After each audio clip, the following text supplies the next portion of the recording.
Good evening, everyone. I am CA Neha Fadke, Treasurer of Pune branch of ICAI, and it gives me immense pleasure to welcome you all for this highly anticipated webinar on Code of Ethics, Practical Aspects and Case Studies. It will be conducted by CA Chandrasekhar Narayan Vaze sir. He is a highly respected professional known for his deep insights into ethical practices and professional standards. So, ethics, we can say, is the foundation of our profession. And as chartered accountants, our integrity is not just our personal virtue.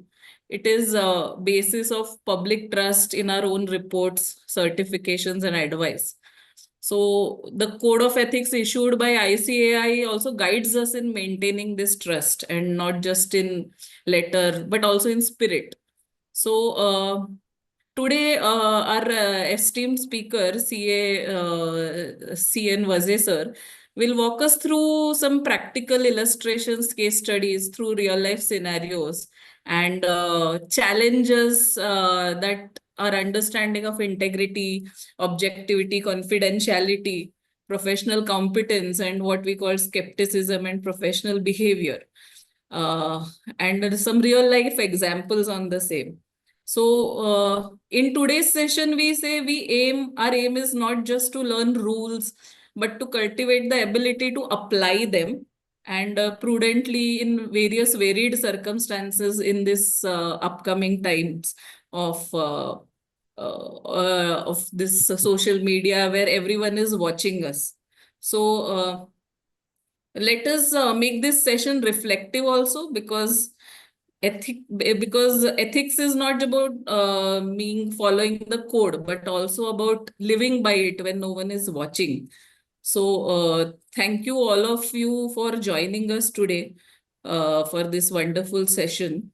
And before handing over the session to our esteemed speaker, I would like to give a brief and concise introduction of the speaker.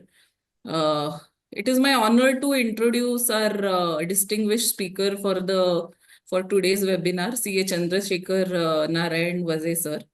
And I'll just read out his resume for everybody's knowledge. He is an FCA, ACS, LLB, and BCom. He's practicing as a chartered accountant since 1980. So almost, uh, I think, more than 40 years. And he has active participation in work of many professional bodies of CAs. He has been delivering lectures, and I'm sure you must have attended a few of his lectures earlier, and he has written articles on taxation, banking, and allied subject also, on code of ethics of CAs. He has been also delivering lectures and written articles on Valmiki Ramayana, Mahabharat, Bhagavad Gita, and many such social subjects also. Sir is very socially active and has anchored various musical programs connected with arts, literature. He has directed plays in Sanskrit language and also worked for promotion of Sanskrit language. And he has been the president of some of the very reputed organizations like Maharashtra Seva Sangh and Sanskrit Bharati in Western region, which constitutes of Konkan, Goa, Gujarat, and Saurashtra. He has also been the director of Jan Kalyan Sahakari Bank Limited in the past, and also before that he was the chairman. And he has held many responsible positions in many organizations. And definitely, that is why we can say that he is the best person to guide us with regards to ethics, because spending so many years in such organizations is not possible without having a great hold over the code of ethics. And he also has been a special invitee to the Ethical Standard Boards, ESB of ICAI. I would now like to request our speaker for today, CN Vaze sir, to please guide us through this topic for today. I'll Over. just adjust the PPT. Yeah.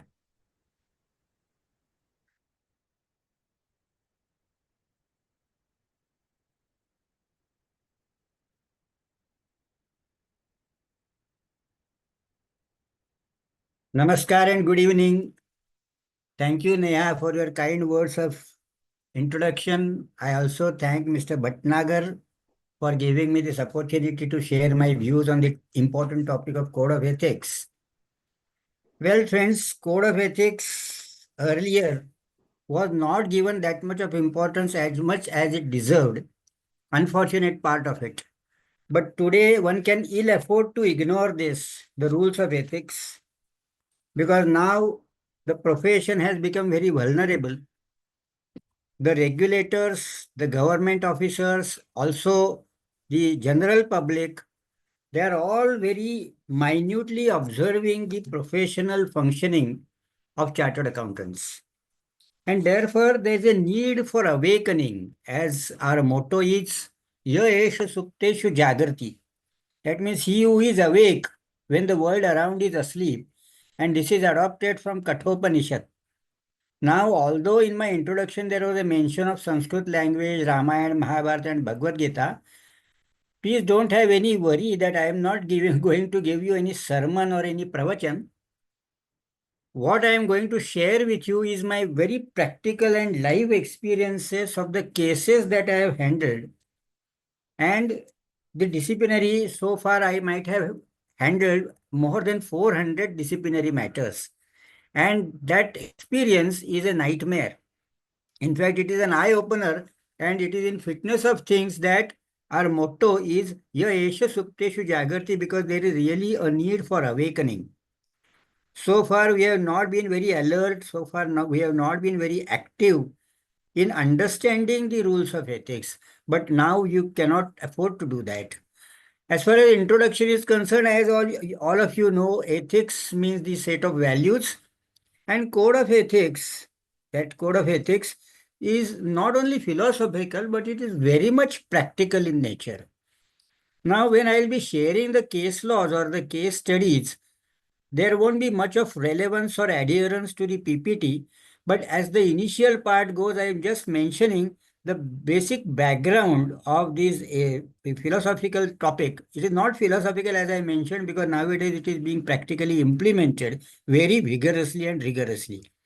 Eternal vigilance is the cost of independence. This is one of the most important maxims. See, today also our borders have become unsafe because of the infiltration by the enemies, by the terrorists. And if we want to maintain the independence of our country, our soldiers are continuously awake on the border. And therefore, as I said, eternal vigilance is the cost of independence. Now, we as professionals also aspire to be independent. In fact, there are separate independent standards now. Now, if there are independent standards, and if we want to really give our report without fear or favor, and if the independence is so much important to the profession, that means there has to be eternal vigilance on our part. अखंड सावधानता ये हमारी स्वतंत्रता की कीमत है, that we must understand. And in the field of ethics, friends, we should know that you are either ethical or unethical. There is no in between way. You cannot say by and large I am ethical. That means you are willing to compromise on ethics when the occasion arises. What is the need for ethics, friends? Actually, many people try to always complain as this is the burden thrust only on chartered accountants. Lawyers, doctors, architects, other professionals are free from this burden. Friends, you must understand that the grass is always greener on the other side of the pasture. So, it is not necessary that they are above the law. They have also to face many such consequences, but those do not reach us. In fact, the sufferers of our chartered accountants, our chartered accountant brothers or professionals, everything does not come to us because you may not, rather, you will be surprised, friends, that today hundreds of chartered accountants are on bail and dozens of them are in jail. So many of them are on bail and many of them are in jail. So that means that there is something very rigorous and very grave thing going on in the profession, and the profession has become extremely vulnerable. So to ensure credibility, the ethics are required, because see, our signature commands lot of value. Our signature should be like a hallmark of our credibility. And the whole very foundation of the profession is credibility. Because based on our signature, many financial decisions are taken by many institutions and many individuals. So the society's expectation, public at large always have a complaint that our institute is very mild. They take lot of time in disposing of the complaints, and therefore they want that our code of ethics should be very rigorously enforced. So it is the expectation of the society that it should be enforced. And therefore, friends, in the outsider's perception, actually, when there are delays in the processing of complaints, our credibility is at stake. Now, before proceeding further, and I must keep you awake, therefore, in between, I will be sharing with the certain cases which I have handled and which are like eye openers. So, the first case which I always start my presentation with is that whenever you are practicing and whenever you are signing anything, please totally eradicate the concept of good faith from your mind. There should not be the expression called good faith in your mind at all when you are signing any balance sheet.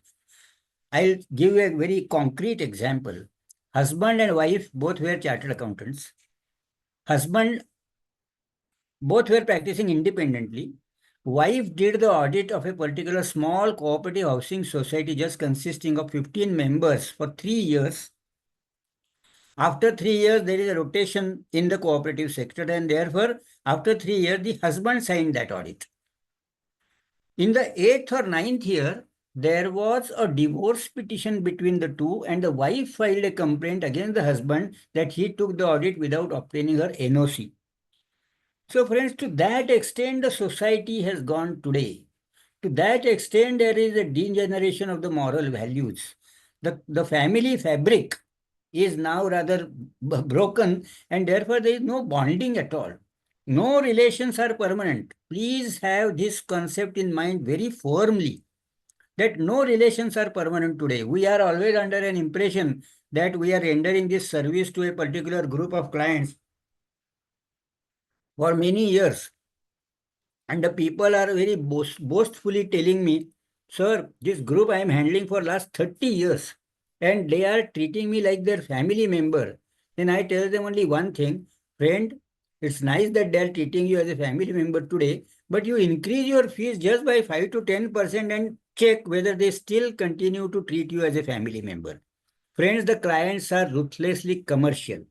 Therefore, they have least concerned.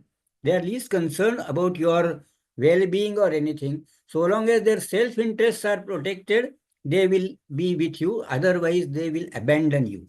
And this is a live experience in many cases, friends, that almost 95% of the complaints are lodged due to the dispute among some other persons, and the chartered accountant is the most soft target, and it is the most rather common victim in all such disputes. Now, as far as sources are concerned, then I have to go to the scriptures. See, in Taittiriya Upanishad, there used to be 3 mantras or 3 tips that the sages or the mentors used to give to their pupils. There were many such messages, but 3 are very popular and very common. One is Satyam Vada. Satyam Vada means speak the truth. And our reporting friends, we are very much concerned with true and fair view. So the truth is utmost important in our profession. If we are deviating from the truth, that means we are deviating from the moral values and we are deviating from the ethics and we are deviating from our safety as well. So, Satyam Vada, that dharmam chara. Now, what is dharma? Dharma is the performance of duty. Dharma is not religion as it is commonly understood. It is not a method of worshipping or anything, but it is the discharge your duties religiously. That is called dharmam chara. And swadhyayat ma pramadha. That means never commit any default in your continuous study or continuous education, and that is our CPE, friends. So, friends, the CPE concept was visualized in our country thousands of years ago. You always have to be upgraded and updated. Without that, you cannot do justice to the profession. In fact, there are many cases coming that many chartered accountants are certifying their balance sheets of the companies still in the old format. When Schedule 6 had gone and Schedule 3 had come, they were not even aware that a new schedule is there. When Caro report format has changed, they are not aware that the Caro report format has been changed. So, they are not updated and upgraded, even tax audit reports for that matter. So, unless you are updated, you cannot do justice to the profession and you are inviting trouble for yourselves. But what is the present image of the profession, friends? Present image is that we are not very assertive, but we are too accommodative. Now, I'll give you one very concrete evidence of this, is that why the government is not giving much importance or respect to the profession today. In fact, we are experiencing it. But there is a lot of intervention of the government authorities and regulators in the profession. Why it is so happening? Why our credibility, why our respect is getting lost or reduced?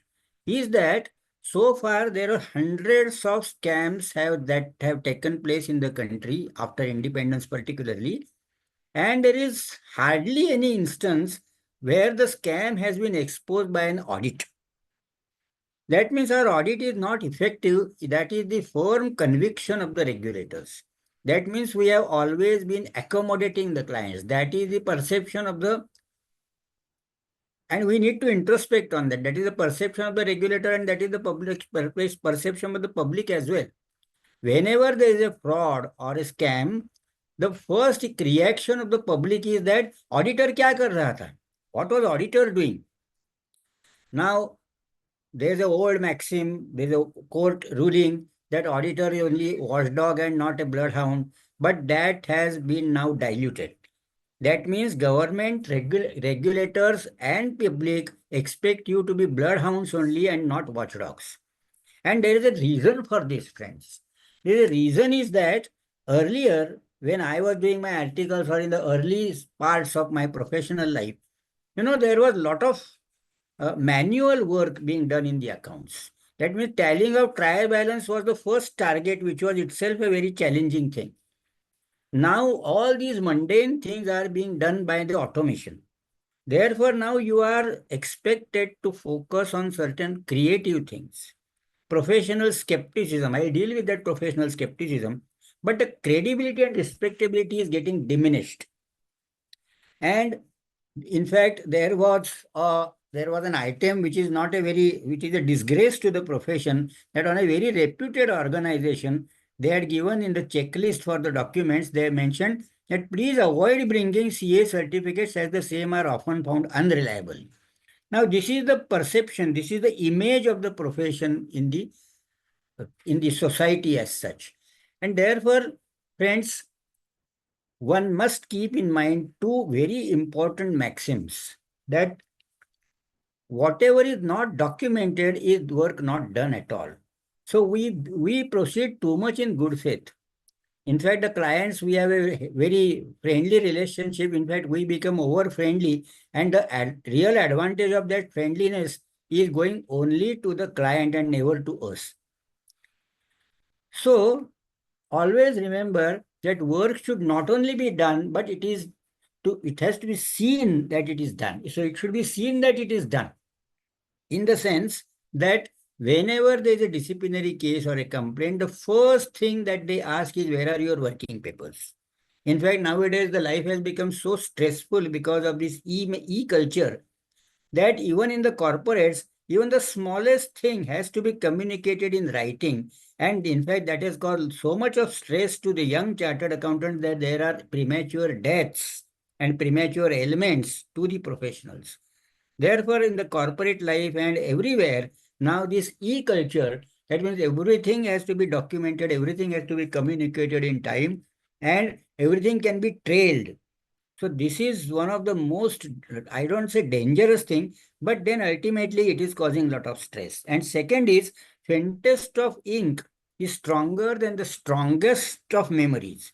You may boast of your very high caliber and your memory, but then many people say, Arey, I phoned him 100 times, I sent messages 10 times, but he is not responding because he has not sent any message in writing as such.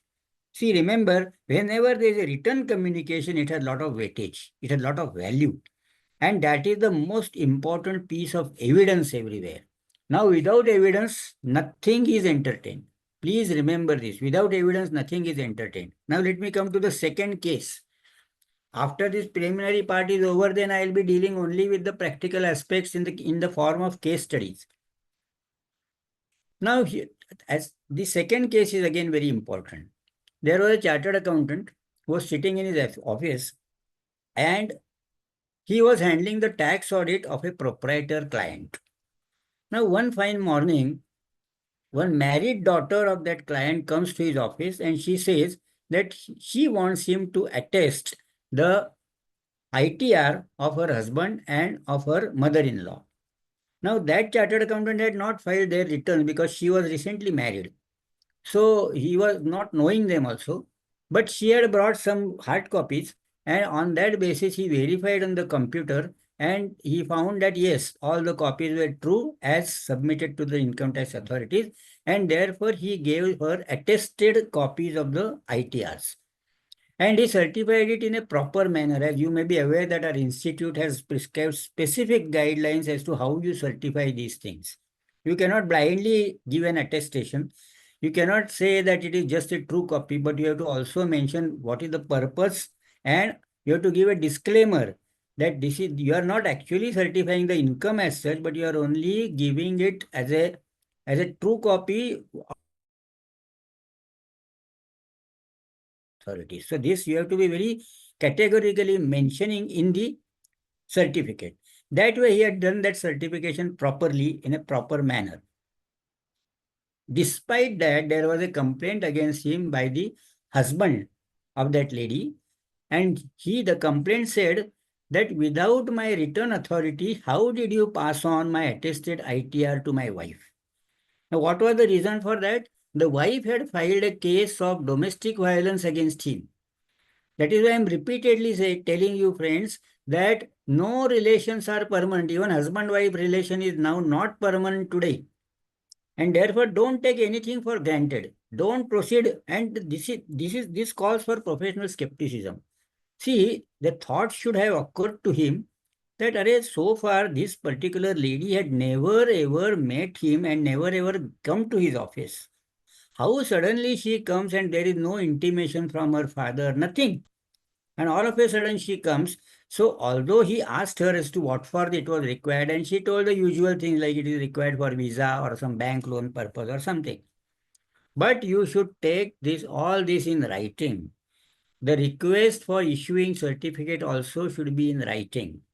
In fact, many people are under an impression that all these code of ethics rules apply only to the audit or attest function. They don't apply to the advisory function. This is a wrong concept, friends. It equally applies to the advisory function because all your advice, whatever queries, counter queries, your questions, the answers given by the client, every part should be documented properly. So on oral query, one should never reply. One should never give an opinion. Because otherwise the client always say that नहीं ये fact मैंने बताया था, कई बोलेगा ये fact तो मैंने कभी भी नहीं बोला था आपको. So remember that we have a lot of obsession with tax consideration. The principles of accounting and auditing are always sidelined. This is a fact today. So we are just seeing as to what is the present scenario, what is the image of the profession today. And then we are lacking communication skills. The chartered accountants are taken for granted and they are not even able to say no to anyone. So whatever work, in fact, very, very sadly, friends, the image of the profession is that the chartered accountants are the persons who manage everything. In fact, our chartered accountants are managing even their CPE hours. It's a very unfortunate scenario, friends, that whenever this particular code of ethics was mandatory CP hours, my experience is very painful. In fact, they used to say that the enrollment is 250, the hall capacity is only 100, and only 40 are present, and still everybody gets the CP. So that's a very sad story about. Means we do not understand and appreciate the spirit behind this compulsion of CPE hours. And that is why we are not updated. Since we are not updated, our quality service of services is also diminishing. And that is, I am just talking about the general average chartered accountant. I am not talking of some exceptionally good ultra chartered accountants. But now I will deal with the third case, which is very important and which is eye-opener. Now, all this is not there in the PPT because this I am telling you from my experiences.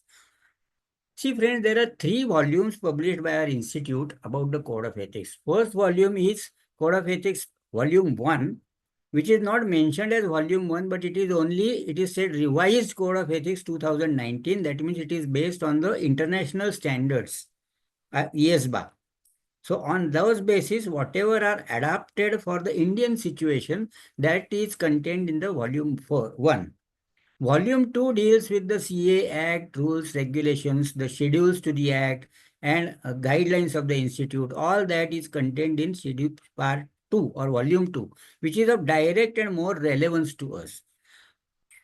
Part 1 or volume 1 is also relevant because it is adopted by the council now.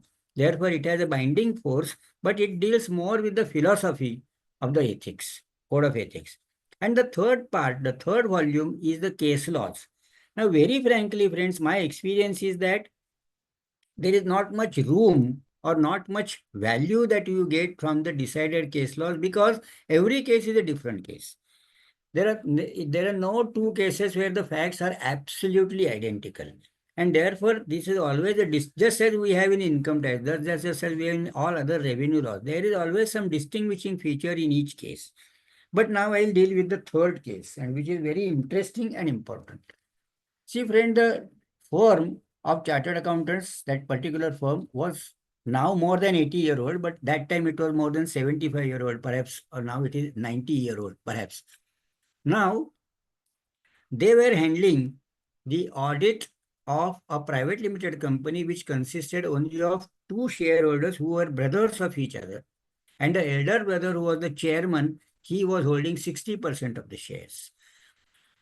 Now, when there were 4 or 5 days left, now they were handling that audit for last 25 years and they had a very long and cordial relationship, friends.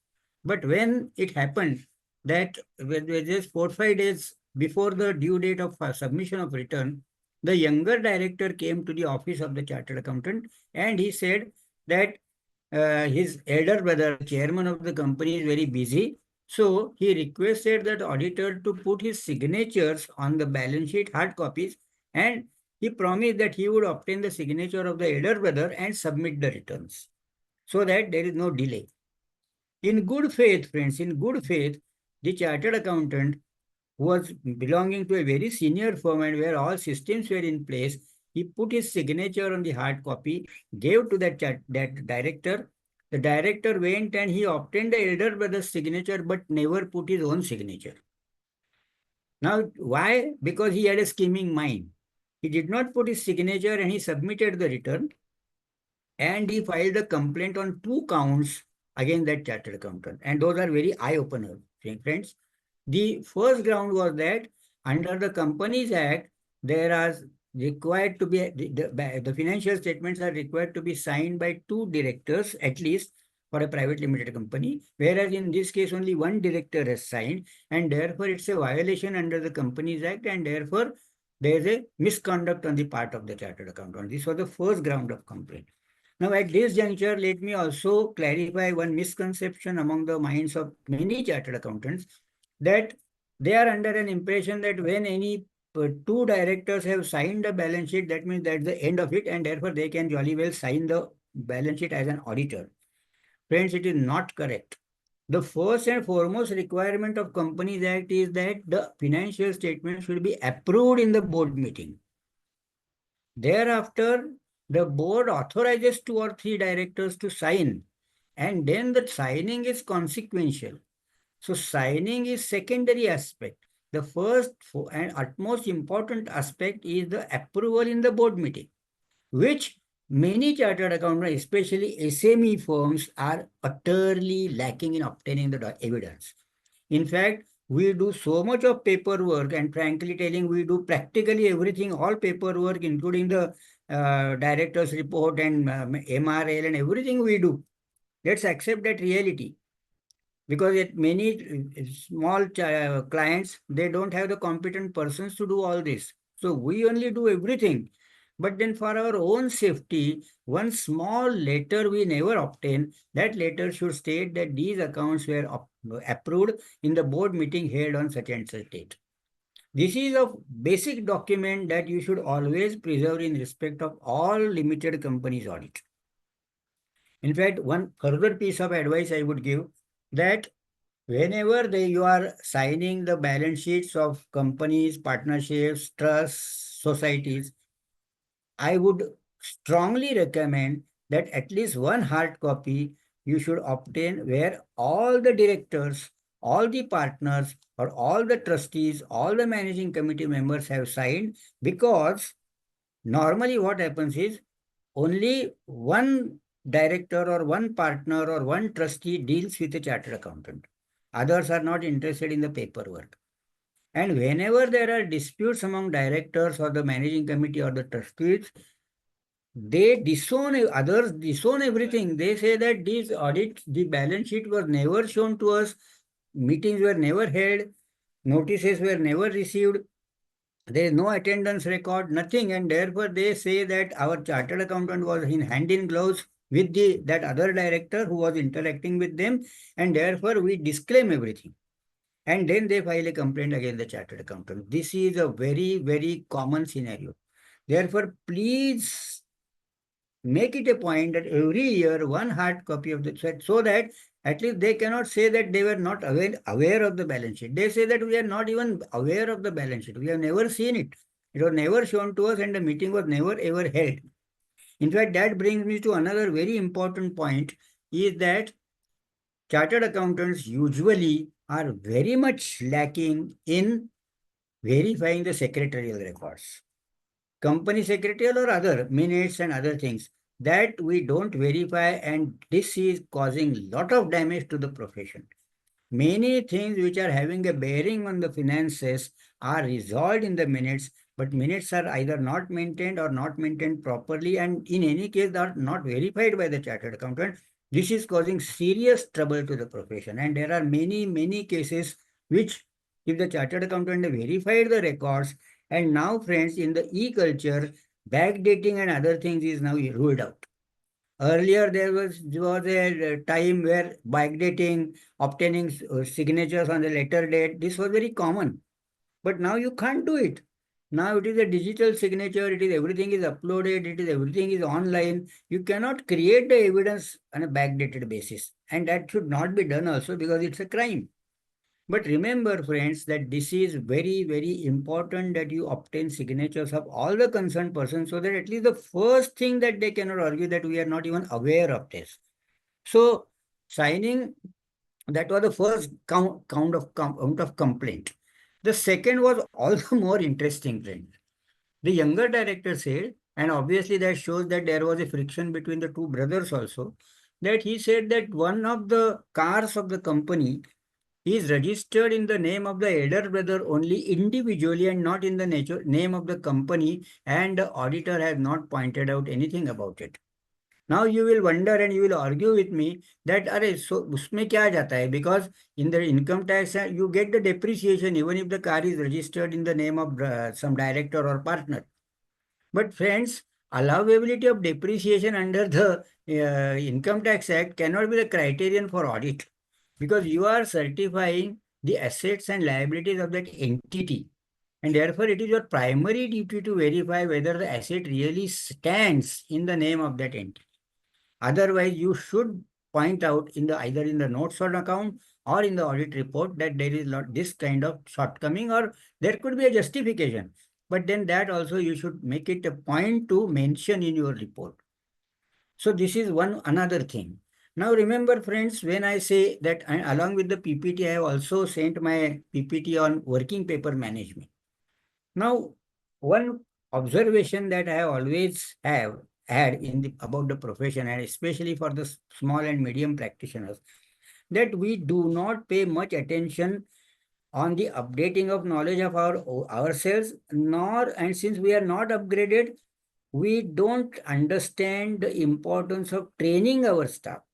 In fact, we spend hardly any time for training of our staff. And many chartered accountants told me that, Arey, this particular aspect of verifying the registration of vehicles, we never do. And unless, since you are yourself not aware of this, you cannot train your staff like this. So remember that ultimately the working papers, who is going to create the working papers? It is your staff and the articles that are expected to create or generate the working papers. Unless you train them, I understand that many small firms have only 2 or 3 articles or 5 or 6 articles, and the chartered accountant himself may not have the expertise to guide them through all the things, because somebody will be practicing only on taxation side, somebody only on audit side, and the whole overall perspective as such, they cannot impart training to the articles. But then they can always combine, they can always pool their manpower for the purposes of training sessions, and they can invite some outsider. And moreover, merely lectures will not suffice. What is necessary is this sort of workshops. Like it could be tax audit report, it could be CARO report, but there has to be workshop. Only then the staff gets properly trained and they should understand and realize the gravity of all this. Today, you cannot afford to be very loosely doing the audits. And therefore, and so now you will ask me as to, despite such a cordial relationship, why why that director filed a complaint against the against that auditor. And the reason is very funny, friends, but at the same time very important. The reason was that that particular that particular director had approached the firm with a request to accommodate his daughter as a dummy article, and the firm had refused it. So to have a vengeance against the firm, he had filed this complaint. Therefore, now you cannot antagonize anyone. And that is why I say the profession has become very vulnerable. In fact, friends, ever since I started practicing in this particular field, I have taken a pledge that I will not ever represent a complainant. I will always try to defend the members. I will always try to defend the chartered accountant. The reason is very simple. Because the complainant doesn't require any counsel or representative. Because the profession is so vulnerable that even a small, throw of small stone can demolish the chartered accountant, because even basic things chartered accountants do not maintain. In fact, our institute has issued a notification, which is a disgrace to all of us, that non-maintenance of accounts by a chartered accountant is also will be treated as a misconduct. That means when we are blaming the client that they don't maintain the records, but there are, and you can introspect for yourselves as to how many SME chartered accountants maintain their accounts regularly. And when we ourselves are not very particular about maintaining our own accounts, what moral right we have to blame others, and what moral right we have to say that they don't have the proper system, they don't have the accountant and everything. So these are the matters of introspection, friends. Now I will deal with certain decided cases.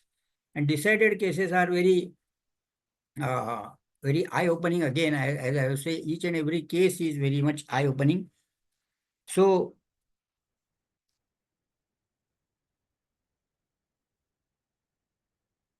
hmm. Now, first case, not very recent, because uh, the context is very important. There was an issue before the High Court as to whether the code of ethics applied to a chartered accountant at any place and at any time, wherever he is and whenever this particular thing happens, or it applies to a chartered accountant only when he is present and he is acting as a chartered accountant.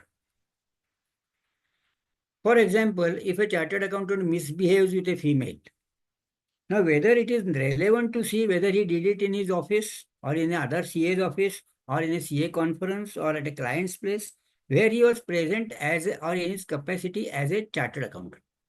Whereas, even if he is traveling, even if he is attending some private function, even whether this will apply, and the High Court said yes, it will apply anywhere and everywhere the chartered accountant goes. And the reason is very simple and it is very proper.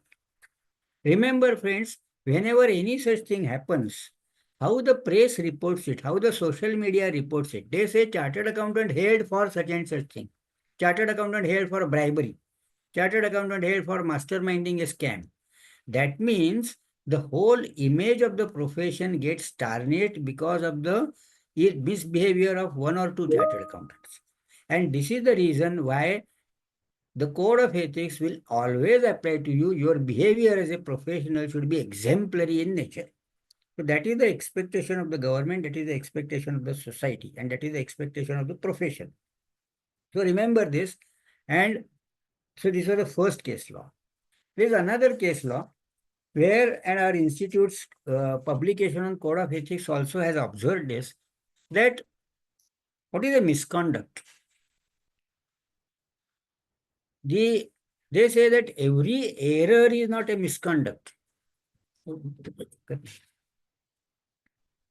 Every error is not a misconduct. Even a blunder is not a misconduct. Even negligence is not a misconduct. So even a negligence is not a misconduct. What is required, that the wording used is gross negligence. And gross negligence means there should be an element of dishonesty or ill motive. Now, this is very important, friends, because many times our people argue that, let's say, if you make this argument in your disciplinary hearing, then the counter argument is very, very common and it is very right and justified. They say, for example, a friend of yours is a very straightforward person, nice person, doesn't get involved in any hanky-panky. He's an engineer, he's a good businessman.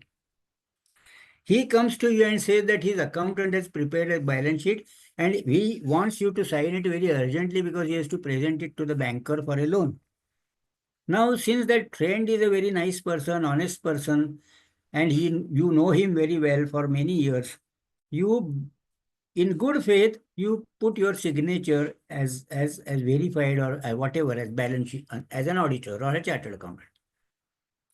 Now, you will say that I did not have any dishonest intentions or ill motive. But friends, you are under a wrong impression. Remember, there is an express clause in the schedule. I'll deal with the schedules a little later, that certifying any financial statement or any document without verification and without the verification by himself or by his partner or by his employee, then that itself shall be treated as a misconduct. Because friends, whenever your signature appears, the society should respect your signature as a hallmark of credibility. They must have the conviction that without verification, this person would not have signed it. And signing without verification means it's a false statement because it is presumed that you have verified it. And this itself is a part of rather ill motive or dishonesty on your part. So this we don't realize this. Remember, friends, when we sign as a witness, there the only thing what we need to verify is whether that person signed before you. Now, in that context, I will share with you another very interesting case. There was a lady who prepared a will, and she died after about 10 to 12 years after preparing the will. When the will was opened, it was observed that the chartered accountant had signed it as a witness, but that lady testatrix had not signed it at all. Now, when you have signed it as a witness, when that person has not signed it, that means it in itself is a dishonesty. It's a false statement because you say that you are a witness. That means it is a statement sort of on oath that that person has signed in your presence. Many people ask me what is the time barring for these disciplinary cases.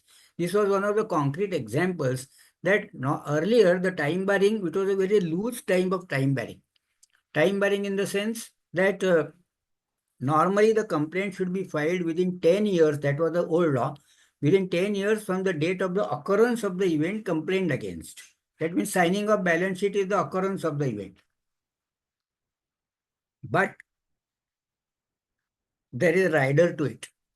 It says that provided the director is satisfied, director discipline, or the president, disciplinary committee is satisfied that because of the efflux of time, there is now no possibility or it is extremely difficult to produce the evidence, or it is otherwise illogical to take the complaint to the logical end. It is not possible to take the complaint to the logical end. That means what? If it is a self-evident thing, where no other external evidence is required, for example, this case that you have signed as a witness, then even if this case comes after 15 years, that can be entertained because it is self-evident. So try to understand this. The time barring is very loose type. Today, instead of 10 years, the time barring, again, I'm repeating that it is a very loose type of time barring. That is for 7 years now. So within 7 years, normally the complaint should be filed. But if it is self-evident, I reiterate, even if it is self-evident, then there is no such time barring that can apply. So that is the principle that one should always keep in mind. Now, there are third case law I am coming to. First was that code of ethics apply anywhere and everywhere. The second case law was that dishonesty or element of ill motive is necessary, but that principle is now diluted on the facts and circumstances of the case. The third was very interesting, friends, and third was very interesting because it was brilliantly argued on behalf of the chartered accountants. That there was a company in whose income tax assessment there was a very huge addition. In those times, it was some 25 crores addition. And there were 8 or 9 grounds of dispute. The company approached a chartered accountant firm, and the chartered accountant said that I will be charging my fees on a certain percentage of the total addition made. The company accepted it. Then he did a lot of work on about 8 or 9 grounds of appeal, and he fought the appeal, and the normal result, like some grounds were allowed, some were partly allowed, some were rejected. So whatever normally happened, that happened. When he raised the invoice, the company took a very strange and very queer stand. The company said that it is not ethical for a chartered accountant to charge on a percentage basis, and therefore you are unethical, and therefore we won't like to pay to an unethical person. Now this was very funny, friends. Remember, then this was very nicely argued on behalf of the chartered accountant, saying that what is prohibited is not all at an omnibus trading of percentage basis. If the percentage is linked with the result or outcome of your work, only then that is prohibited. That means for getting results, you are likely to compromise on ethics. Whereas the chartered accountant argued that it is with reference to the entire addition, because I have done my input, I have spent my time in organizing papers or in doing the research, doing case laws and everything, with reference to all the grounds of appeal, with reference to the entire addition of 25 crores. It is not that I have charged on the basis of the result or outcome of my work. So this is very important. This is very interesting case that has taken place. Now I will also deal with some of the, or rather many of the cases which I have myself handled. But then there are certain amendments which, and I will also deal with the practical aspects of this. For example, friends, how is misconduct defined? Misconduct is defined in section 22 of the CA Act, which says that misconduct means any of the items which are listed in the 2 schedules to the Act. Now, there are 2 schedules which are, you can see on the screen. That first schedule contains 4 parts. The first part is that it is applicable to practicing CAs. Second is the CAs who are in service. The third is to all the CAs, and that means all the members. And the last one is other misconduct. So the definition says that all the items in the first or second schedule and the other misconduct. other misconduct rather contain even the cases of dowry also, because it is the behavior which is unbecoming of a professional, which brings disgrace or disrepute to the profession. Now that was earlier a very general thing, but now that has also sought to be codified. So that is first schedule. Second schedule contains three parts, because the other misconduct is contained in this first schedule, but I'll tell you the distinction between the two. In second schedule, the first part is applicable to the practicing CAs, then applicable to the CAs generally, means not necessarily in the employment, and other misconduct is that other misconduct. Now I'll tell you the distinction of this particular thing. The other misconduct falls in both the schedules. If you are held guilty under any other act by the competent court, and if the punishment prescribed under that act, or say under the Indian Penal Code, for that particular offense is an imprisonment of less than 6 months, then it is in the first schedule. If the imprisonment prescribed under that act is less than 6 months, it is in this. Whereas if it is 6 months or more, then it falls in the second schedule. Now, what is the distinction between these two schedules? Usually, first schedule's offenses are considered of lesser gravity. Lesser gravity in the sense because usually they are relevant only amongst those within the professionals. Normally, an outsider is not adversely affected by this. For example, non-communication with the previous auditor, or soliciting the work, advertising, or you are doing some business without obtaining the permission of the institute. All these are internal to the profession. Outsider is not affected by this. Whereas the second schedule offenses are those where an outsider is adversely affected. For example, your gross negligence. You are certifying something, the financial statements which contained a misstatement, or on facts, or this, it is, or rather you sign the balance sheet of your close relative. Now, all this basically, that is a danger to the credibility of the profession. And therefore, that is in the second schedule, and therefore the gravity of second schedule offenses is more. So this is broadly the distinction between the two schedules. Now I'll deal with some more important cases, one very practical cases, because the topic is case studies. Now, this particular, see, whenever I'll give you a few mantras also in that, as I told you, good faith you should eliminate. Remember that no relations are permanent. Whenever possible, now I understand that in the other than metropolitan cities, it is very difficult, but as far as possible, either you should reject the work of cooperative societies or you should be extra cautious.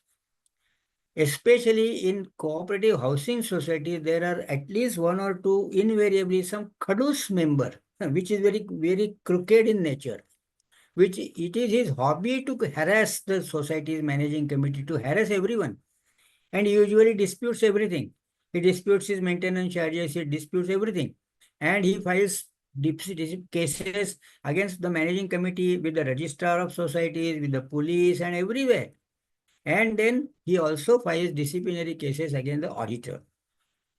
Although it is a very paltry thing, it is a very trivial matter, but still he keeps on filing the complaint because it is his hobby.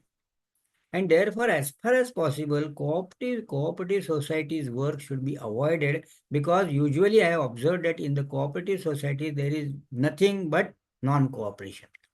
And therefore, always the managing committee is targeted. The people who have a grievance that they are not elected. So that is why they are always trying to target the managing committee members. And then auditor being the soft target, he is also a part of the victims. So please remember this. Now, another thing is professional skepticism. The category of cases about this, I'll just explain to you that, see, there is a large company, huge turnover of say 10,000 crores, registered office somewhere in Ahmedabad, Gujarat. And in there, all the balance sheet very impressively, and glossy paper, vagara balance sheet. So very impressive thing. And in the at the helm of affairs, there are very highly qualified people, large firms, auditors, internal auditors, CFOs, company secretaries, management consultants, very high profile people. They have a stock of 600 crores, for example, closing stock. Now they approach some small time chartered accountant, not even situated in Gujarat state, but it could be somewhere in Maharashtra, in Mumbai, and they want him to certify the closing stocks in 3-4 days time, and they are offering a very attractive fee of say 1 lakh rupees. Now this small chartered accountant gets excited. He says, अरे इतना बड़ा corporate है, इतने सब reputed लोग हैं, तो stock may be proper because there are good systems in that company. There should be good systems. So he takes it for granted that the stock would be proper. He does not maintain any working paper. He does not have the proper staff. There is no single evidence as to where he visited, what were the queries, what were the observations, what were the locations where the stock was situated. Nothing, no evidence he has. And still he certifies, he pockets that fee of 1 lakh.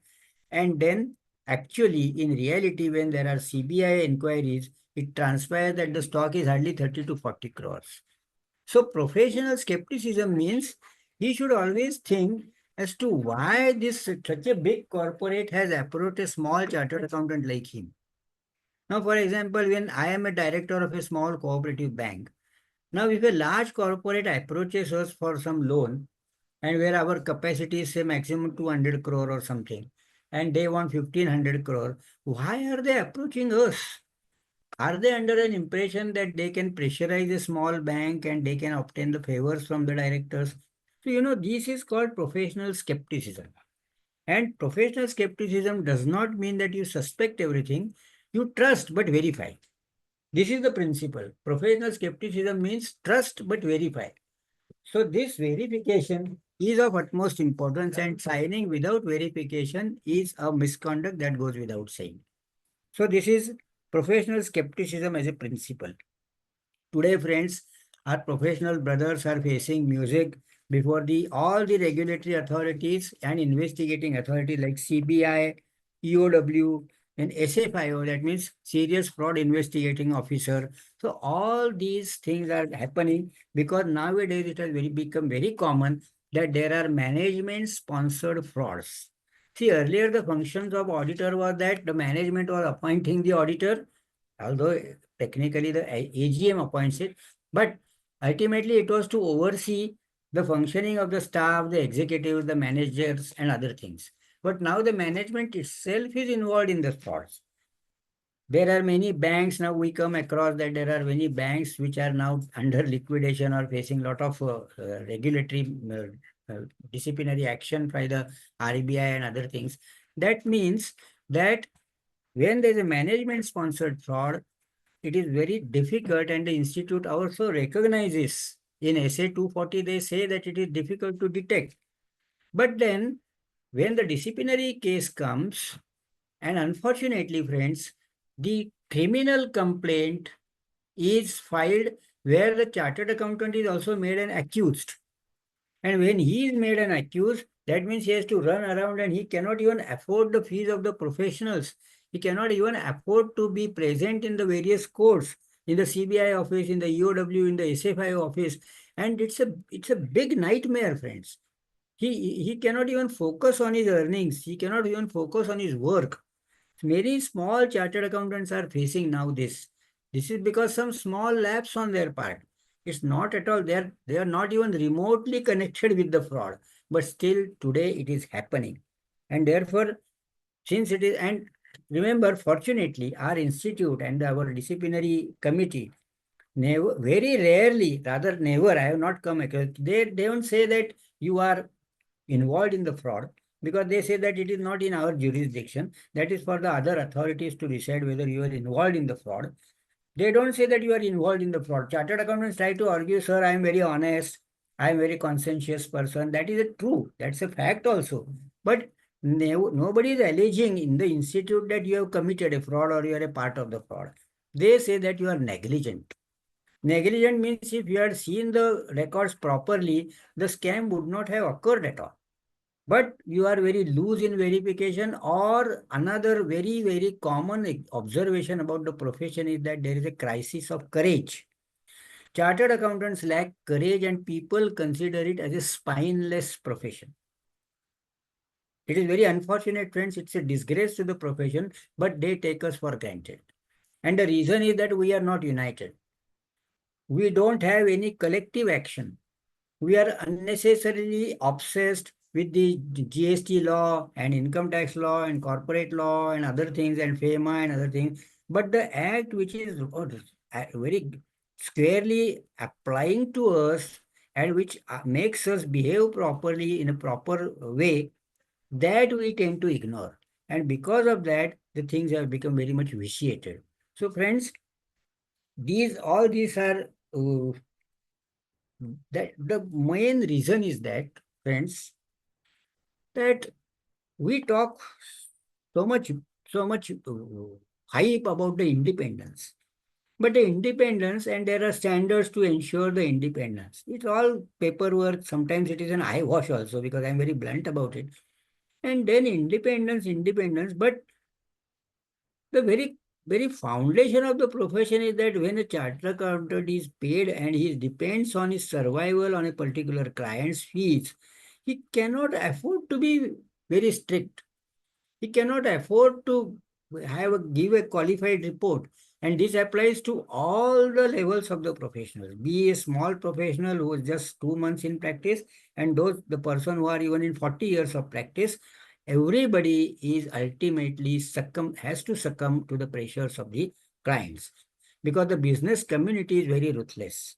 And since we are not united, nobody listens to us. Nobody bothers as to what happens to you. Friends, this is a very unfortunate situation. Although it is very easy for the people to say from the dais that it is a very glorious and dignified profession. Yes, it is dignified. Yes, it is one of the toughest exams that we have passed. But then the knowledge becomes outdated so fast. And then it is very difficult for people, and now everything is technology based. Now the worldwide survey shows that the professions or the occupations that are likely to become outdated due to the advent of technology, chartered accountancy profession may rank at the top, perhaps on the top 3 or 4. Because now see, the audit is being conducted by AI.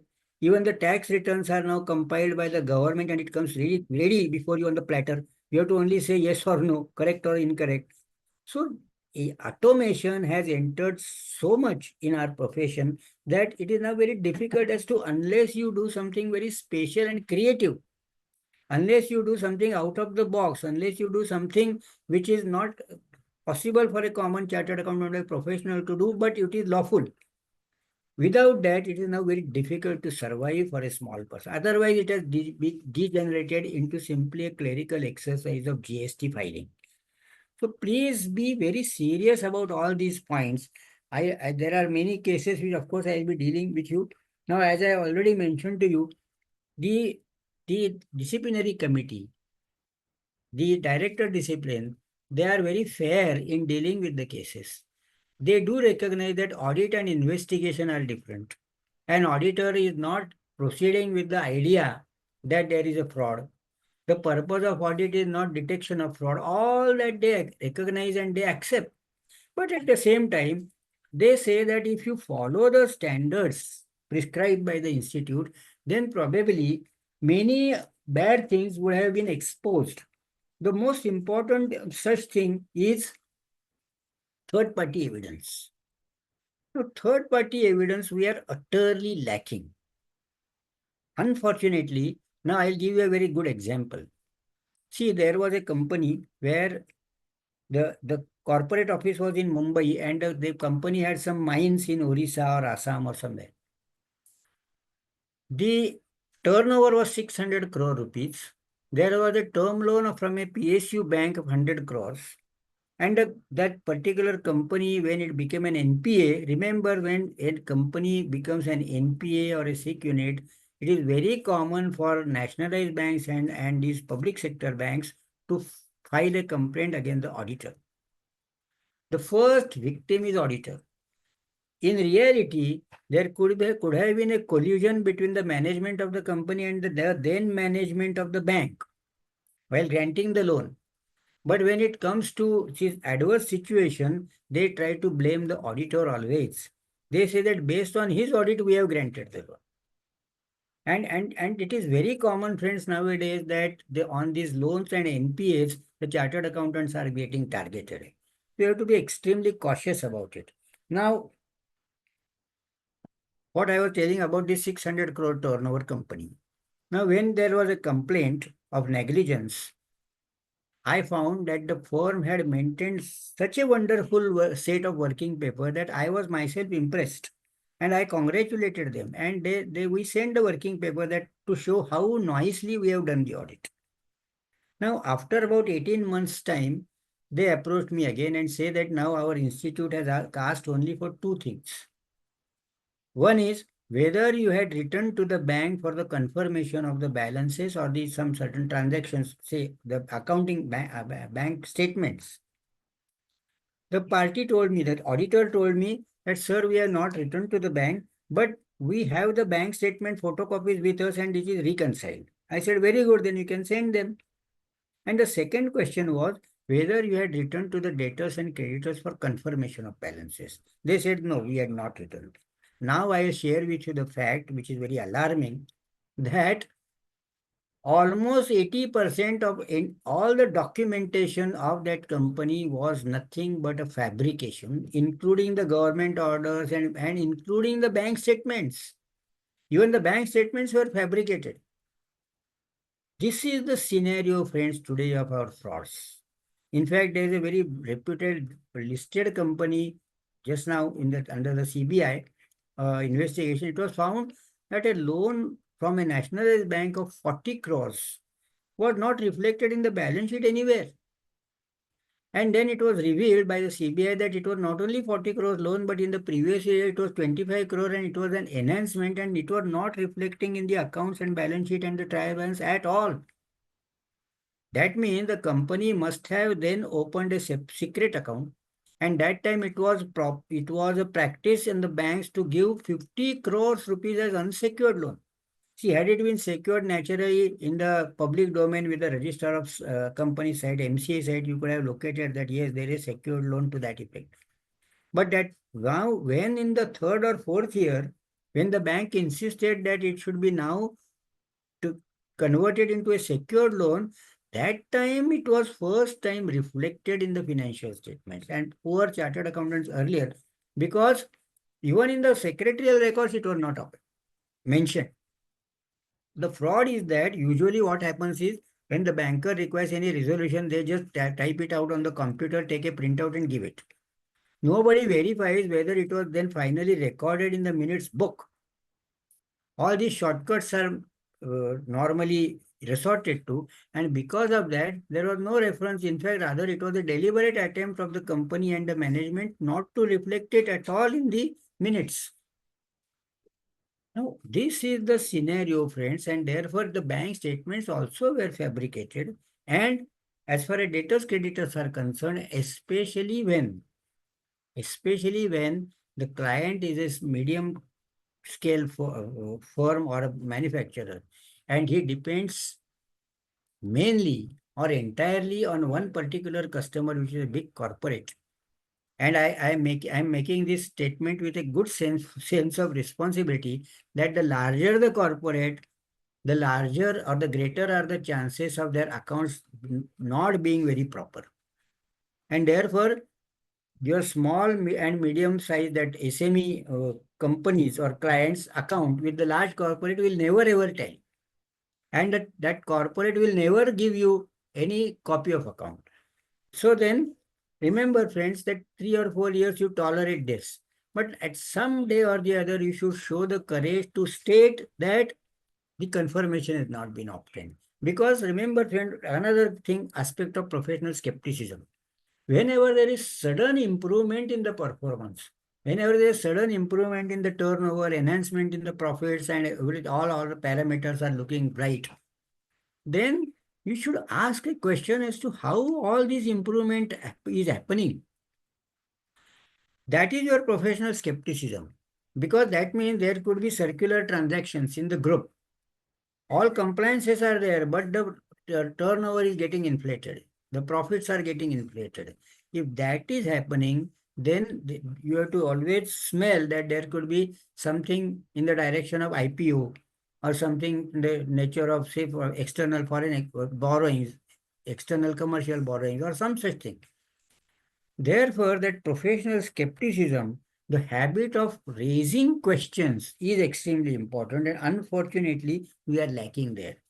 We are shy of asking questions. One reason for this is that we are not proactive. We are not proactive, we are not organized. That means we wake up at the 11th hour, and then if you raise queries and it is not documented, you go on oral things. Now, management representation letter. Now, I'll also deal with the case, which is with a NAFRA case. Now, because of NAFRA, there is a lot of, you can say, an atmosphere of fright, or rather awe, or I would say the nightmarish thing everywhere in the profession, because NAFRA, the orders are becoming, they are quite a part of the public domain. You can always go through it, and the punishments are very severe. And I'll deal with that. Say it was this DHFL matter I'll deal with. Now DHFL, see, we are not assertive. We cannot put our foot down to say that no, we will not tolerate this and we will not. We can't afford to do it. That is the tragedy. We cannot afford to be strict. In this DHFL, what happened, friends, was that NAFRA came into existence by notification in November 18, but it was contemplated in the 2013 Act, Companies Act. Now this DHFL, the bubble was burst in the year 17-18 financial year. What was happening was there were more than 200 branches, and last more than 15 years, the system was like this, that the company used to appoint statutory auditors in the AGM, and then all these branch auditors were being appointed by the board. The board used to write to the auditors saying that you are allotted these branches for your audits, and you have to give a report in this particular format. You have to address your report to the statutory auditors, and your remuneration will be paid by the company. Now, at price, try to understand this scenario, that your report is addressed to the statutory auditor, not to the members. The question is whether you are an statutory auditor at all, because a statutory auditor report has to be addressed to the members. Now, when this particular thing happened, as there was the scam was exposed, NAFRA issued the notices, show cause notices against all the branch auditors. And the first point was this, that your appointment itself is invalid. They said that under the revised, amended Act, 2013 Act, not amended, the new Act, even the branch auditors have to be appointed in the AGM. In good old days, under the 56 Act, they were appointed by the company, and only the AGM used to appoint only the statutory auditors. So they say that now this was going on for 15 years. But under section 143(8) of the new Companies Act, the appointment according to them was invalid. But although we argued that if we are not the statutory auditors, then you have no jurisdiction on us. That's what we argued. But that also they rejected. And they say, no, despite that, and without prejudice to that, there were many other discrepancies. First important discrepancy, and I will only mention that, and then we go to some other case. The discrepancy was that you have not issued engagement letter. Now, our people, chartered accountants, do not appreciate and recognize the importance of engagement letter. After receiving the appointment, you are supposed to give an engagement letter.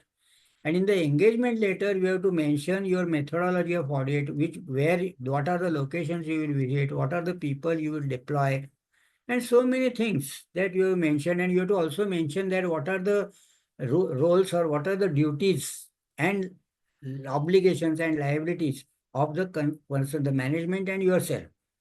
what is expected of the management, all that you have to state. And our institute has rightly issued under this is the SA 210.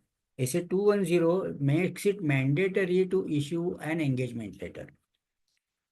Friends, I've been writing for last 15 years every month an article on ethics and you, which is a dialogue between Sri Krishna and Arjuna. And when I wrote this, I received so many phone calls saying that, "Are good that you pointed out that engagement letters we have never ever issued in our professional life." So now please remember, friends, that whenever you receive any appointment letter, you have to also issue an engagement letter. And then you're writing to the previous auditor and all. Yes, now that even all these small things also, there are so many things that can be shared. And I'll be sharing with all these. But these were the two things. Now, what was the problem, friends? The chartered accountant's role, they were confused about it. They means the chartered accountant themselves, because they say that we are not statutory auditors. Then, in the 3CA report of the tax audit, they mentioned that the audit under the Companies Act was carried out by us. That means this was a clear-cut contradiction. On the one hand, you are saying that you are not a statutory auditor and you are trying to take a shelter from AFRA on this particular count. But then in 3CA, you are clearly mentioning that you are the statutory auditors. So this was again a dichotomy that had taken place there. So whenever you are giving any report, you have to be very particular about it. Another area where these are the experiences which I'm sharing is that we people are, just as I said, that we are not very particular about the company secretarial records. Another thing where we are utterly lacking is the knowledge of Information Technology Act. And we are casually handling the digital signatures. The digital signatures actually are supposed to be used only at the written instructions from the person who has delivered it to you. As far as possible, you should avoid holding digital signatures of the clients. There are many frauds, I should say, occurring because all the directors' signatures are lying in the CA's office, and there's a conspiracy, and say out of 4 directors, 3 directors are there, fourth director, they want to eliminate him. They want to reduce him to a minority. So they allot the shares to themselves, but digital signatures are being misused. And please do not handle, as far as possible, don't maintain the digital signatures of the clients in your office. But if at all you do it with proper documentation. It will be in your interest to understand the implications of the Information Technology Act. We are more obsessed with the IT, means Income Tax Act, but Information Technology Act is becoming very dangerous now. And therefore, you should always make it a point to understand it. Now I'll deal with some other interesting case. Rather, there are many that I can share, but this is very important. Friends, the mode, or rather the reason why you are getting trapped in the disciplinary cases, you cannot even imagine, you could not have even dreamt of such thing. There was an executor and trustee company. And in the executor and trustee company, you know that it is being they rather execute the wills of their clients after they expire. That company was executing the will of such client, and the daughter, married daughter of the deceased person, was interacting with the officers of that particular company. The company was 100% subsidiary of a nationalized bank. Now, according to that lady, whose father's will was being executed, she said that the interpretation of the will should be the one which she was insisting on, so that she could have got more property. But the officers did not respond to her request. Then she wrote to the directors saying that you please instruct your management, or rather managers and officers, to interpret the will properly. But the directors also did not heed to her whatever representation she made. And now, to teach a lesson to the directors, she engaged the services of some other chartered accountant to find out the flaws in the audited financial statements of that company. That had nothing to do with her grievance. Now that other chartered accountant, since there is no unity among us, he tried to point out some hyper-technical lapses. For example, the AS3 cash flow statement, he said that there is some shortcoming. Or in AS18, the reporting relative party transactions, he said that there is some shortcoming in the presentation, the disclosure requirements. I am repeating that that had nothing to do with her grievance. So she filed a complaint to the MCA, ROC's office. ROC summoned all the 4 directors and the chartered accountant. Now, directors pointed out that, sir, this is a frivolous complaint, that her motive is totally different because what her grievance is totally different. Still, the ROC said that yes, but now that the complaint has come on my table and I must deal with it. So what they decided was it was compounded. The composition money was 5,000 rupees per person. The directors paid the composition money and the chartered accountant also paid. And now the directors are scot free, they are relaxing. But poor chartered accountant had to face the music of the disciplinary committee for this particular lapse on his part. Now here at this juncture, I'll come to the point of the disciplinary mechanism as such broadly. See, there are 4 authorities under the Act. 4 authorities. The first is director discipline, who are bureaucrats basically. They are normally chartered accountants or lawyers engaged in that department or employed in that department. Then there is a board of discipline, which consists of 2 council members and 1 government nominee, and they deal with the first schedule offences, which are considered of a lesser gravity. Disciplinary committee consists of 5 members, where 3 are council members and 2 are government nominees. Now, they have jurisdiction on the particularly second schedule offences. We people loosely call it as a disciplinary committee. In fact, we people loosely mention about the code of conduct and code of ethics. Many places they announce my topic as code of conduct and code of ethics. Unfortunately, very few people know the distinction between the 2 expressions. Earlier, our code also was known as code of conduct. And usually that's a very common expression relating to all the other professions and occupations, that is code of conduct. Even in the government sector, it is called code of conduct. But in the year 2000, our institute applied its mind and they took a conscious decision saying that conduct is a very generic term. There could be a good conduct or bad conduct. But ethics is essentially a positive term. There is nothing as good ethics or bad ethics. Either there are ethics, or there is absence of ethics. And therefore, it was a conscious decision to rename the expression code of conduct as code of ethics. This history very few people are aware. Then the next authority means, as I told you, that 3 authorities I have mentioned: director discipline, board of discipline, disciplinary committee, and then the last one is appellate authority. So appellate authority consists of again 5 persons, where it is headed by a high court judge, who may be either retired or a sitting judge, and 2 ex-central council members and 2 government nominees. This is the constitution of this particular appellate authority. Now, let me come to the principles.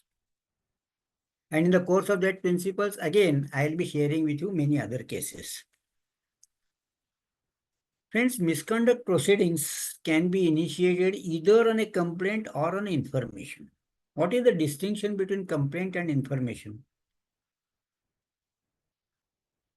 See,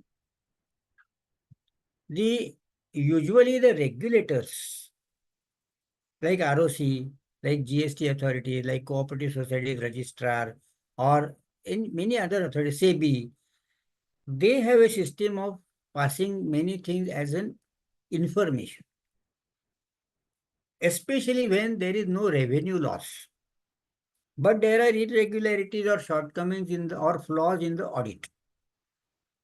Now, this case which I told you about, this the executor and trustee company, is a classic example of this. According to ROC, there was nothing that was affecting the revenue adversely. It was a flaw. It was a sort of negligence, you can say. So he just passed it on as an information.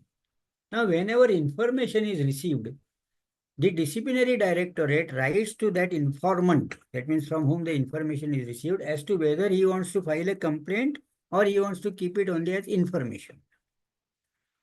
The difference is that if it is information, then that person is the person who gives the information is out of the picture. That means he has no role to play in the disciplinary proceedings. So the institute informs them that we will let you know the outcome of the inquiry, but you are out of the picture. As against that, when it is a complaint, the complainant is there in the picture throughout the proceedings. I'll deal with that procedural part. But otherwise, in the information case, the role of the informant is over if it doesn't come by way of complaint. Now, if you have to file a complaint, then you have to file a prescribed form. You have to pay the prescribed fees also. 2,500 is the fee plus GST, so it works out to 2,950 rupees that you have to pay. But the regulators, many times, like NSE or BSE or SEBI, these people, if they find that there is no direct loss to the revenue, there is no loss to the exchequer, the gravity is also not that serious, then they just file information. So this is the basic difference between complaint and information. And then there can be suo motu action, but when before taking any suo motu action, the institute or the director discipline verifies the basic facts and only then it initiates.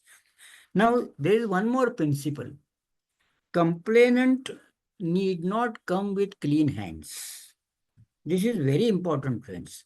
See, in respect, the principle of jurisprudence is that whenever you are seeking justice and you are applying to a judicial forum, then you have to go with clean hands. You cannot yourself be a part of the crime or a complaint or the offense, or your own hands are not clean. Now, this does not apply to our disciplinary proceeding. That means there are many cases which I have handled where the complainant is a confirmed convict. He is behind bars also. In fact, in the social media, in the public domain, it is very, very much established that he is a criminal person.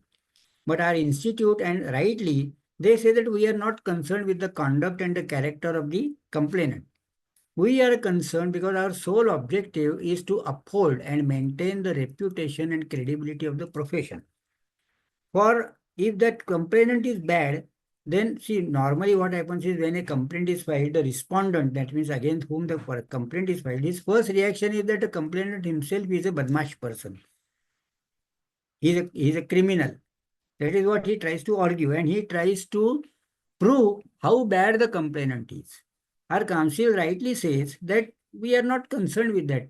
You tell us whether you have done the job properly. Whether you have working papers, you have proper communication, whether you have evidences that you have done the work, that you show us. Because we want to examine whether you are fit to remain as a member or not. And for the other part means that complainant's behavior, there are other forums. They will take care of that. You can approach them. But you have to show that as a member, as a chartered accountant, you have acted properly. So this is one of the stands of the council, which is very proper and which is justified, because one might feel that it is a very narrow view, but it's not a narrow view. They say that you have jurisdiction only on individual members. Now there are some amendments which are proposed, which have been passed also, but there is no implementation because it has not been notified. Remember that there is no requirement of locus standi of the complainant. That means that complainant need not be connected with the complaint at all, even remotely. For example, if there is a private limited company, that complainant is not a shareholder, not a director, not an employee, not a regulator, not a vendor, not a depositor, nothing. He has no relationship whatsoever with the company. Still, he can file a complaint because the disciplinary proceedings are considered as a quasi-criminal proceedings. So since it is criminal in nature, anybody can file a complaint. So this is very dangerous principle, friends. And there are professional blackmailers also in the profession. There are people who go out of the way to find out flaws in your audited financial statements and they file a complaint to blackmail you.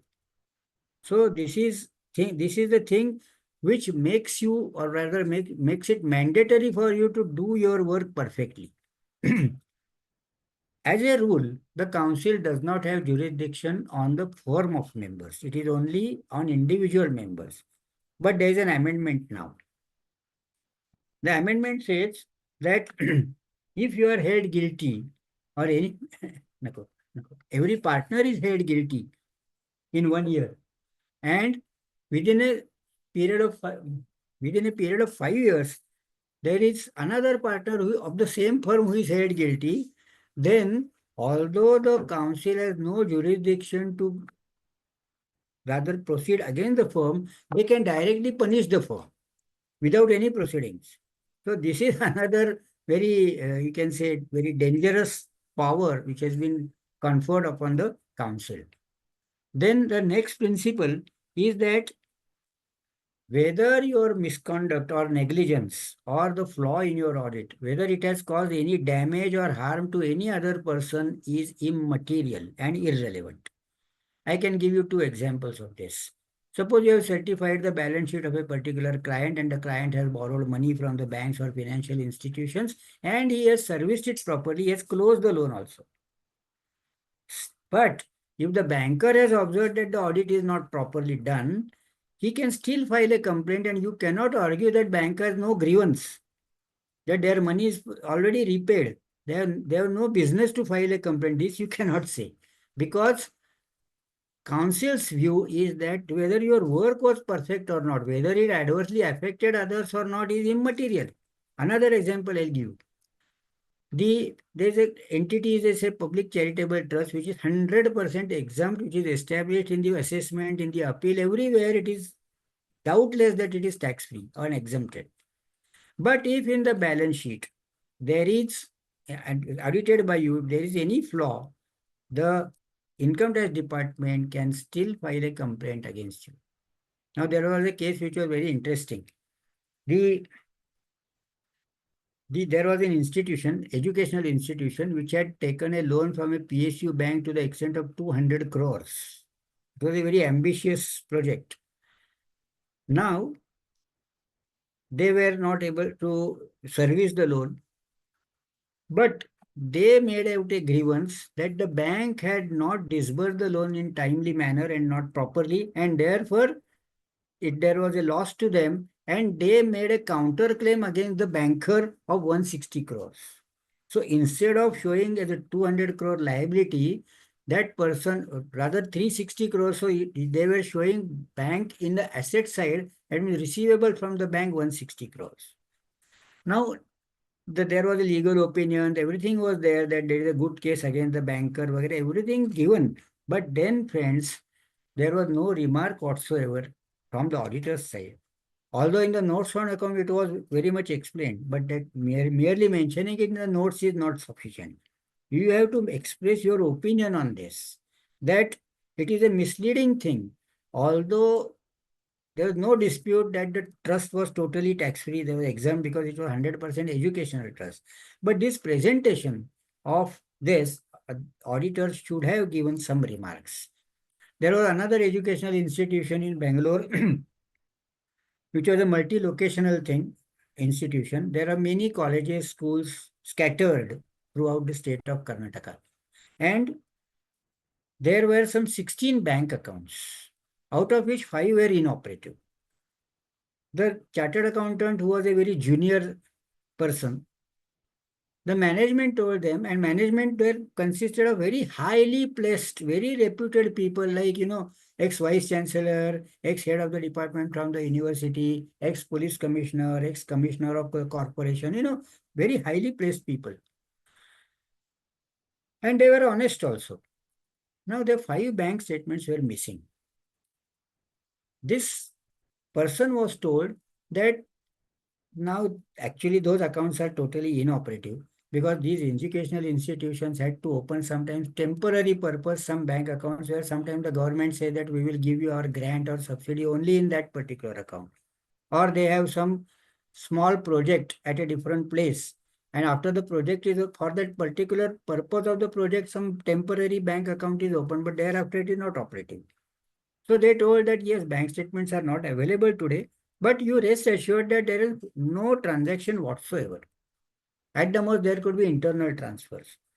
The auditor relied on it in good faith. That is what I have been telling you repeatedly, that don't proceed, don't do anything in good faith.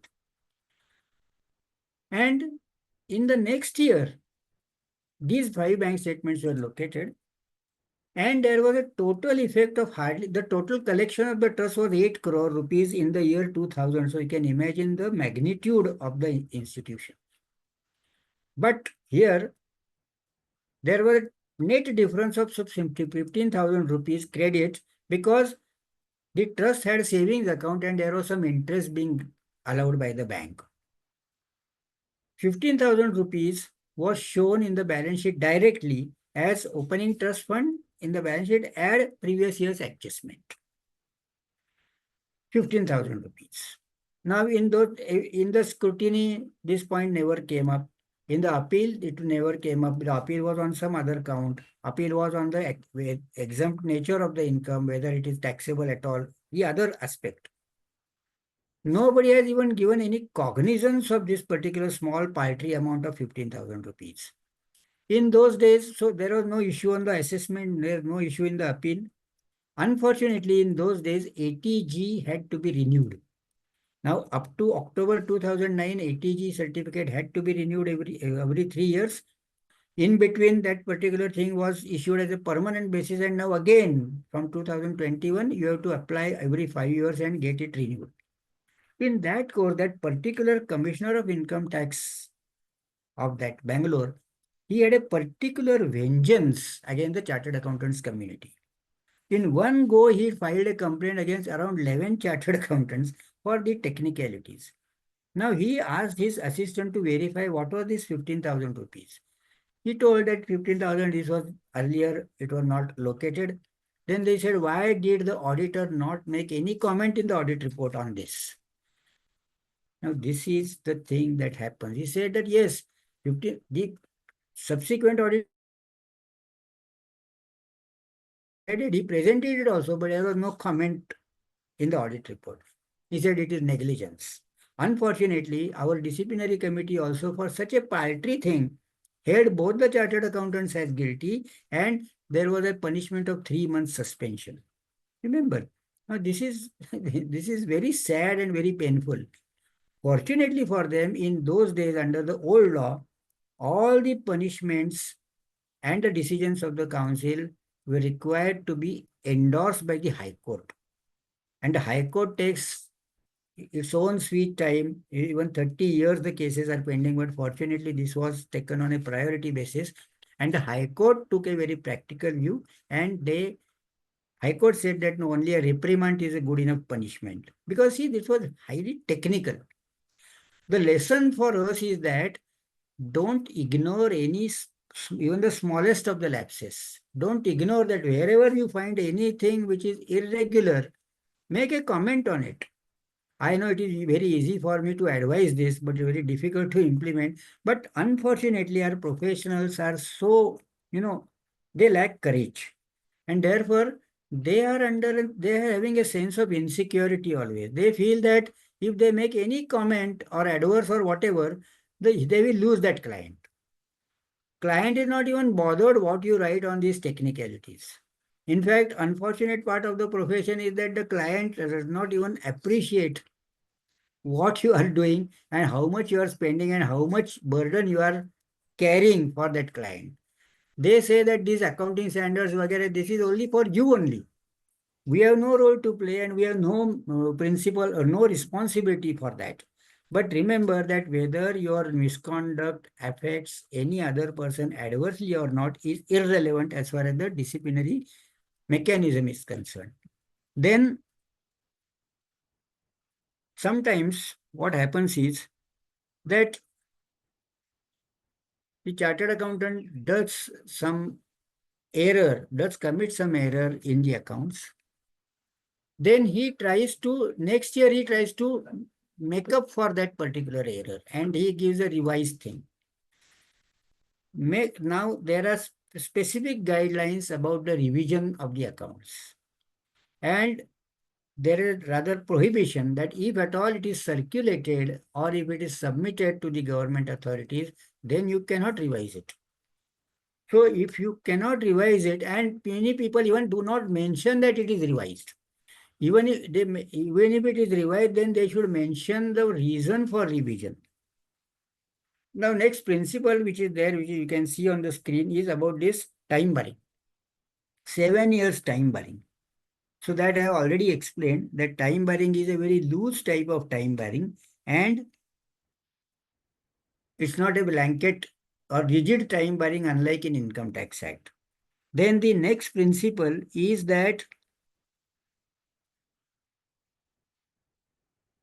the particular omission means, for example, there's a loss to a particular client because of your incorrect advice.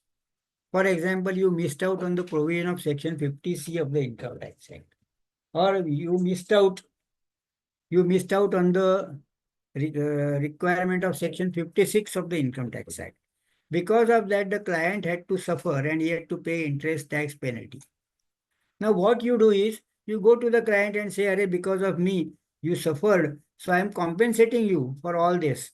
So I am reimbursing the tax, interest, penalty, whatever you suffered because of my lapse, I am giving you that amount. On the top of it, you may give him some further compensation because of the mental anxiety or agony. But friends, this does not undo what you have already done. That means your misconduct gets rather established, that you have accepted that you have committed a rather error, which is in the nature of rather a blunder or a gross negligence, and you are now compensating. The very fact that that means it is admission of your error. So this is one of the thing which one has to keep in mind. Then the procedurally, and I come again to the some further case law, that there are cases where people have taken undue advantage of your looseness.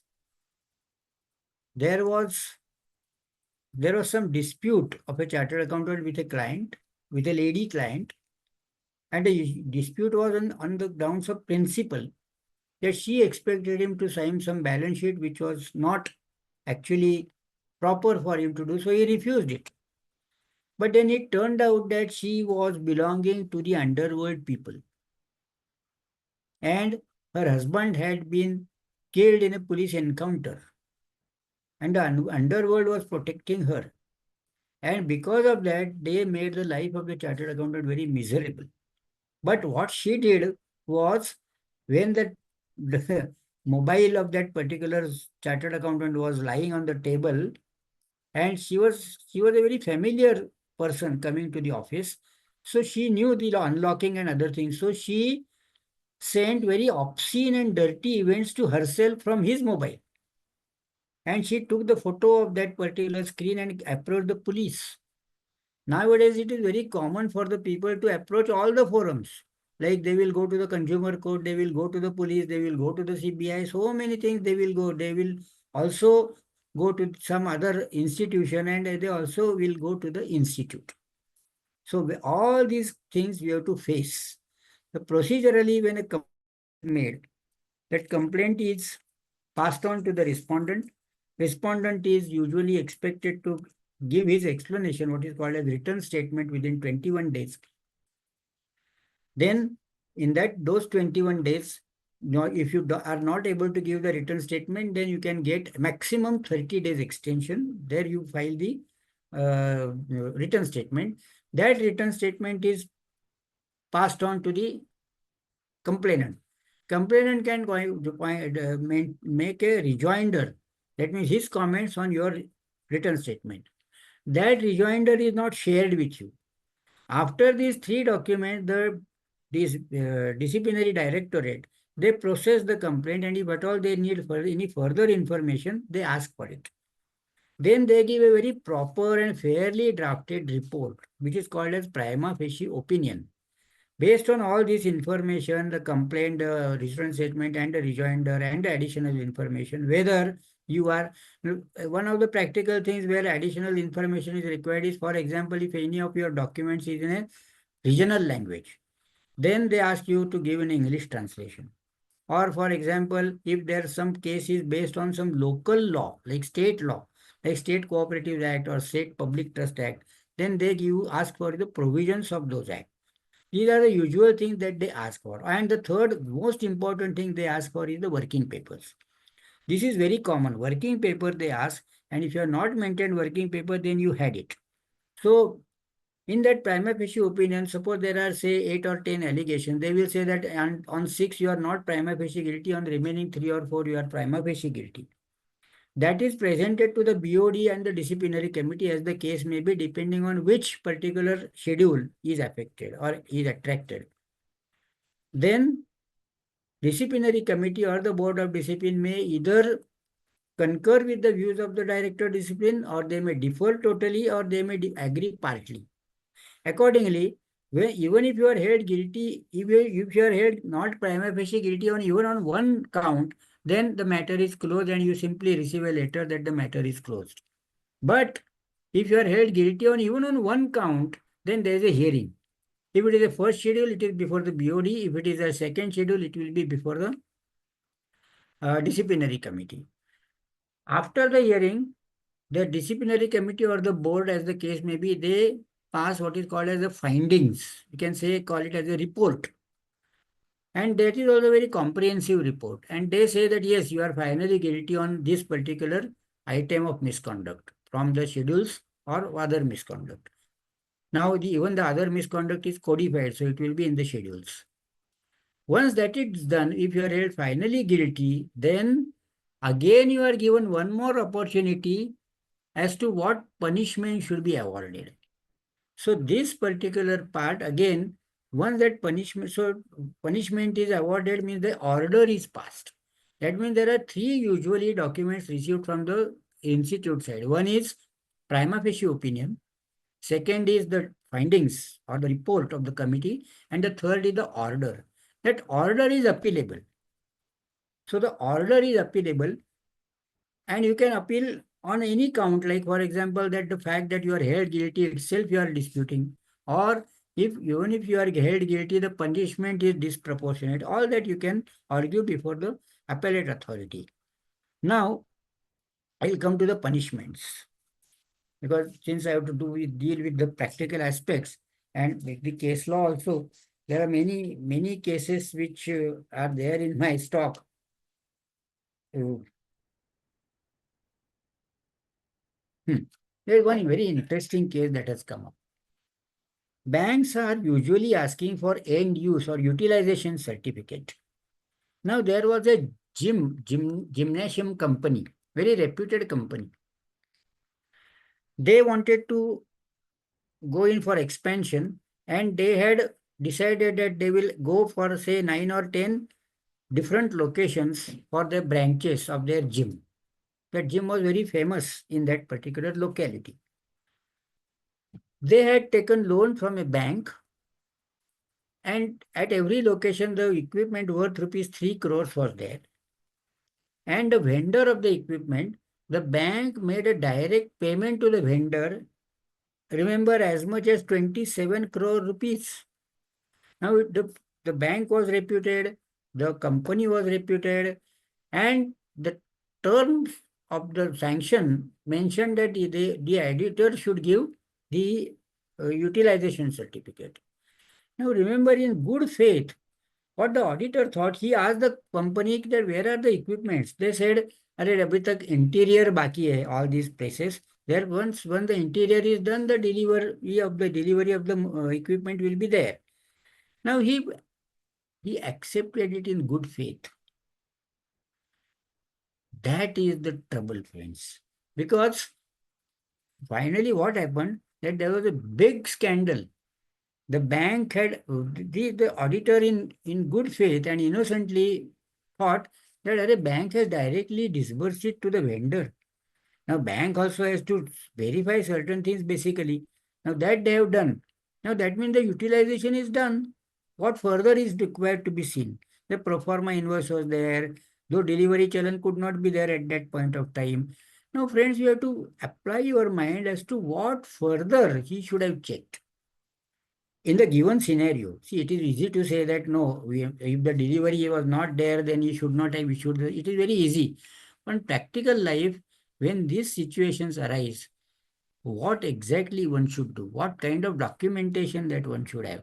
So this is the thing when all of us should apply. I also may not have the answer because now there is another good High Court decision where they had observed that it is easier to be wiser after the event has taken place. You know, Bombay High Court has observed in the Trisure case that it is easier for us to be wiser. But you should have done that, you should have done this, you could have done that.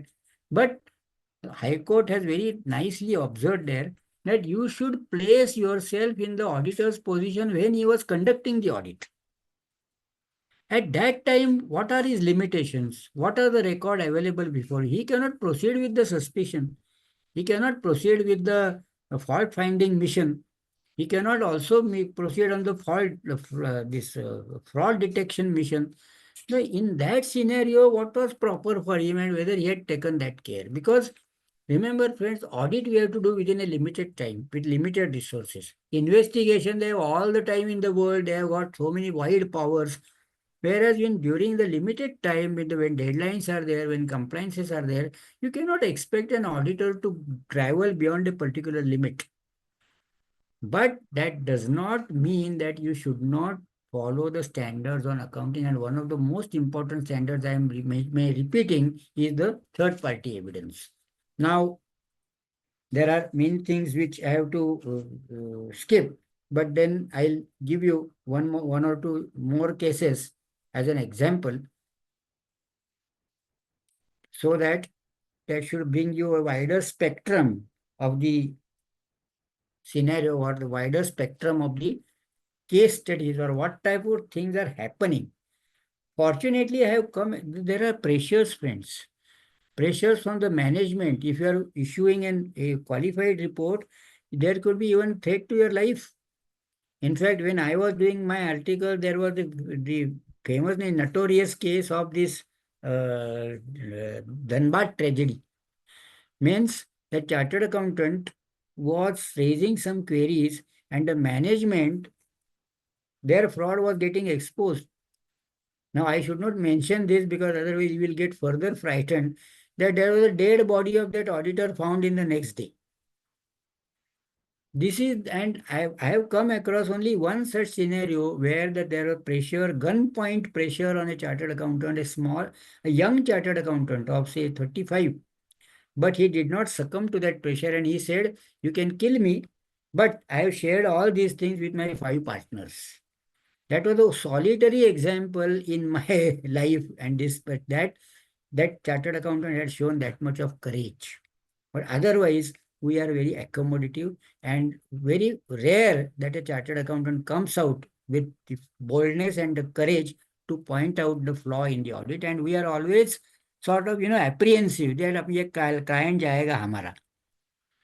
Now, punishments. There are 3 types of punishment. For first schedule, this I will complete and then I will go to the last case law.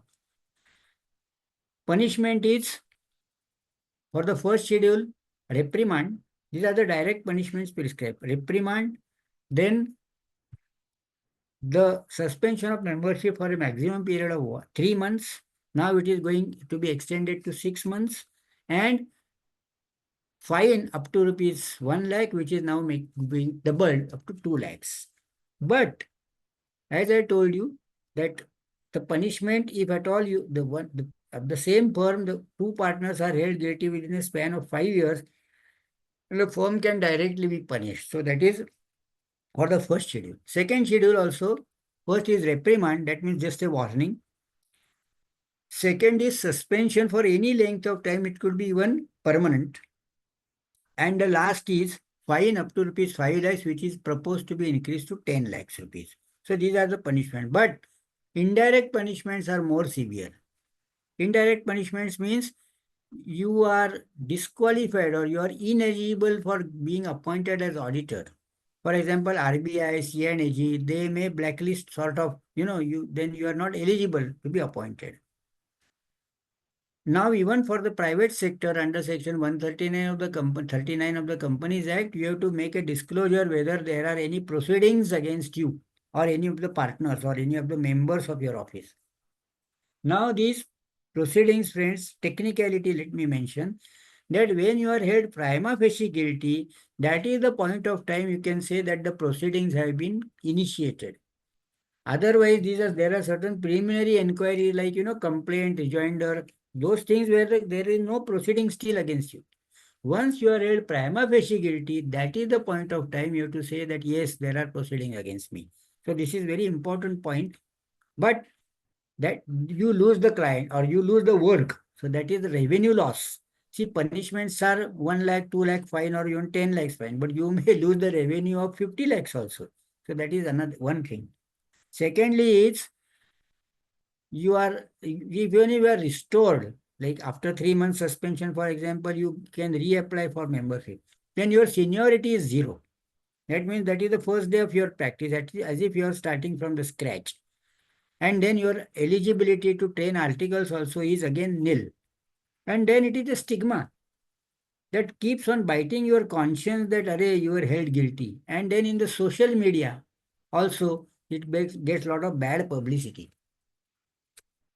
So these are the punishment, friends. There are many things I want to share, but now finally I will conclude with who are the complainants? Anybody can complain, your clients, your regulators, your staff, your article, anything, anybody can complain because as I told you that locus standi of the complainant is not necessary. Professional blackmailers are also there. Now the last point I am coming to is the distinction between purely legalistic thing and the ethics or unethical thing. See friends, one chartered accountant, he had a cousin. Now there is no time to tell the story elaborately, but the cousin was not of good behavior. He was a bad character. But he wanted to do some project and he said to this chartered accountant cousin, say that I have to raise, say my project is of say 5 crore rupees. You give me a check of 10% like 50 lakh, then I will raise the balance of amount from the market. Unfortunately, means chartered accountant issued the check just to help the cousin, although he was aware that he is not a good person. But let him try his luck. But unfortunately, nobody gave any single penny to that member because he is notorious. Means he was already notorious in the market. Unfortunately, that cousin who took the check from the chartered accountant, he deposited the check, got it bounced and filed a 138 under Negotiable Instruments Act against the CA, cousin. And he argued that he was otherwise doing a business, but the chartered accountant offered him a good job of say 2 lakhs per month. And he never paid for last 2 years. So now today he is paying. That is this check. Somehow, now let me better not mention it, but you can purchase the orders in our country. This is an open secret. So this particular chartered accountant was rather convicted and there was a 6 months imprisonment which he has contested in the appeal. Now what happens in other law? For example, if you have given an incorrect advice under the Income Tax Act, because of that there were 271(1)(c) or 270(a) penalty proceedings of concealment or wrong reporting or misreporting or whatever. Then even if you get that penalty dropped, either by your legal interpretation or the case laws or some flaws, technical fault in the notices, all those, because some Kar Vivad Samadhan scheme, the penalty is dropped. But you cannot argue that the penalty is ultimately dropped. That is why you are not guilty. You cannot argue that because the fact remains that you had missed on that particular provision of law which you had not advised properly. So what happens in other laws is not directly having any bearing on the ethical things. And now what was the unethical part of this? There were two elements. One is that when the chartered accountant issued a check, there was not sufficient balance in his account. You can imagine that 50 lakhs balance cannot be there in one's account at any point of time in today's time. Means it's not wiser also. So there was no that much of balance. Secondly, when he issued the check, he was aware, or rather he knew the fact that it was not going to be presented at all. It was not meant to be presented. But that check could have misled some other person saying that अरे इसका CA भाई ने उसको अगर 50 लाख दिया है, so there is nothing wrong even if I lend him about say 5-10 lakhs rupees. That means it could have misled some other person.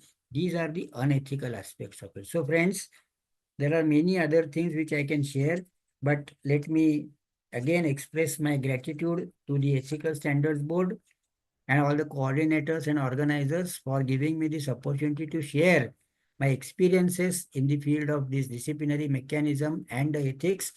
And I wish that all of you will keep yourselves miles away from the disciplinary mechanism. Tomorrow is a very auspicious day of Akshaya Tritiya.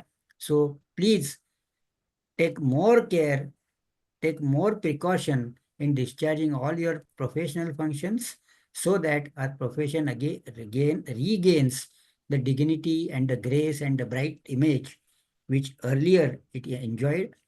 And otherwise, in this vulnerable scenario, it is a very challenging task for you to uphold your dignity, the dignity of the profession, but it is our duty to do it. Be very cautious, be very careful. I wish you best of luck. Thank you and Jai Hind. Thank you, sir. Thank you, sir, for this wonderful session. Sir, can we take up a few questions before? Yes, yes. Take simple questions only. Yes, sir. One of them is that how can it be demonstrated that an auditor is being removed because of issuing a modified opinion? The auditee could give any reason other than the reason for giving a modified opinion. No, ultimately it will depend on facts. No, see, you are modifying the opinion. Means if you are justified in giving it, then nobody can touch you. But there should be some proper documentation for that. For example, if you find a particular flaw in that, in the accounts or in the accounting standards or standards on audits, then or the guidelines of the institute for presentation of accounts, then you have to justify. See, whatever you decide and whatever report you issue, it has to be properly justified. Now, if you are yourself not competent to do it, take experts' opinion. But as far as accounting and company law is concerned, you cannot totally depend on the expert's opinion also. You have to form your own opinion because you are yourself supposed to be an expert in that. But it is a matter of evidence. It's a matter of your working papers. Okay, sir, one very simple question has been asked as per your request. You said as simple. So, do we have to make sure that the hand delivery with written acknowledgement should be done by the signing partner of the report? Delivery in the sense means signing partner I don't. means delivery to the client. Yes, I suppose because this is a written question, so I suppose it is It is, being it is asked. desirable. It is desirable. Because what happens is, now I will tell you in one case, the management submitted a fabricated report, or rather they masked certain audit remarks. They masked certain contents of the schedules to the financial statements, and they submitted that unsigned reports or the financial statements to the bank, and they obtained loan. And then they pointed out, rather the bank pointed out that this report was defective and these things were not contained at all in the report. Now this chartered accountant argued that I had issued a proper report and I have the reports where directors have signed also, and it was submitted to the ROC's office, it was submitted to the income tax authorities. Or not only that, we went to the extent of taking the postal evidence that it was circulated among the members also. That means what report I had issued was this and not the one which is submitted by the bank. But for that, you have to create an evidence. Now, there is one defense you already have. Unfortunately, what happens is when the director's signature is missing and you are issuing it in good faith, the illustration which I gave you, then he should, because ideally he should not sign before the directors have signed. Otherwise, has to, because how many copies you have given, that also you should maintain. See, for example, you have printed 5 copies and you have delivered, say, 3 copies to the client. Because you have to keep track. In fact, our institute has prescribed the record to be maintained of all your audits, like tax audits and these audits, and they have to keep track. If at all there are changes to be made, like say revised thing is to be given, then you should know how many copies you have to revise. So it is always desirable that when you give, another thing where it can help you is that when the other directors, as I mentioned to you, other directors or managing committee member disown certain things. So there you have to have the evidence that no, I have delivered it to one of the authorized persons in the company, say a director or something.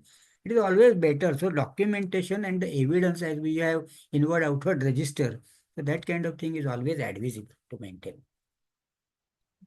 Okay, so just one more question is, in case of audit granted by any government authority, Hmm. and if it is not possible to deny the assignment due to legal provision, then how to go ahead if previous auditors' fees are outstanding? If the previous auditor's fees are outstanding, then the notification of the or the guideline of the institute says that it will be straightaway a misconduct.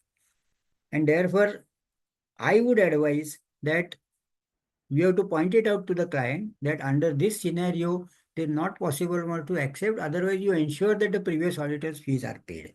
Because the notification says that undisputed audit fees, it should be undisputed audit fees. Undisputed audit fee is defined in that guideline itself as the fees audit fees appearing as outstanding in the balance sheet, which is signed by the that director or signed by the management, in the sense. Now, once you say that it is signed and appearing in the balance sheet, that means it is undisputed. And then, because people take undue advantage of the lack of unity among the professionals.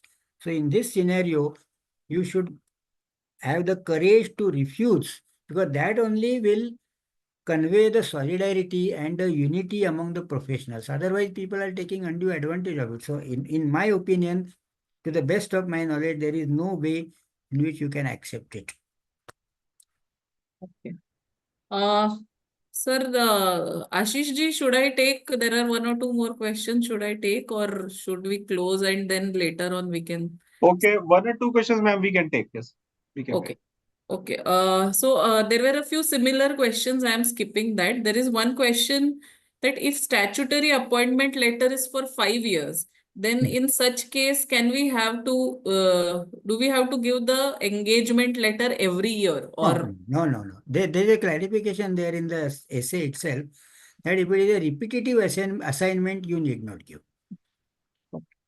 And one last question which I would like to take up, which is I don't know whether this has a very standard answer or not myself, but since it is you, sir, even I would want to know this, that there are some chartered accountants who quote very less audit fees. It is difficult to give good quality work at such less fees. So how to handle such situation? And unfortunate with this disgrace to the profession that the quacks are there.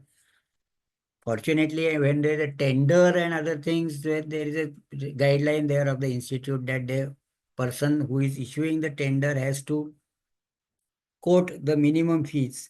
But in this, other than that, it is very difficult to control, and there is no way in which basically it can be controlled. But this even previous auditors communication also is a topic on which I can speak for about 1 hour, because there are many loose concepts among the people. But this particular aspect of quoting very low fees, unfortunate part is that, see, there are economic compulsions also.